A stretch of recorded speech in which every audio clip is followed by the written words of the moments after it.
దేవుని వాక్యాన్ని ప్రేమించే క్రిస్టియన్స్ మాత్రమే ఈ వీడియో చూడండి. బైబిల్ గ్రంథంలోని మధ్య అధ్యాయం ఏంటో మీకు తెలుసా? కీర్తనల గ్రంథము 118వ అధ్యాయం.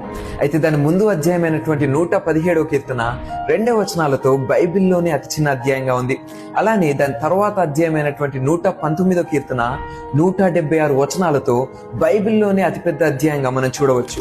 ఇంకా చాలా ఇంట్రెస్టింగ్ విషయం ఒకటి చెప్పమంటారా? బైబిల్ గ్రంథంలోని మధ్య అధ్యాయమైనటువంటి 118వ కీర్తనకు ముందు 594 అధ్యాయాలు, అలాగే దాని తర్వాత కూడా 594 అధ్యాయాలు ఉన్నాయి. ఇవి రెండు కలిపితే 1188 అనే సంఖ్య వస్తుంది. అయితే ఇవన్నీ ఎందుకు చెప్తున్నాను అనుకుంటున్నారు కదా? బైబిల్లో మధ్య వచనం ఏంటో మీకు తెలుసా? కీర్తనలు 118వ అధ్యాయము 8వ వచనము. ఇంత ప్రత్యేకత ఉన్న వచనంలో ఏముందో మీకు తెలుసుకోవాలనుందా? మనుష్యులను నమ్ముకొనుట కంటే యెహోవాను ఆశ్రయించుట మేలు.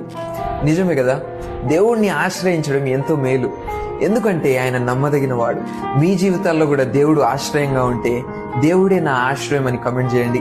అలాగే దేవుని వాక్యాన్ని ప్రేమించే మీ ఫ్రెండ్స్కి ఈ వీడియో షేర్ చేయండి. God bless you.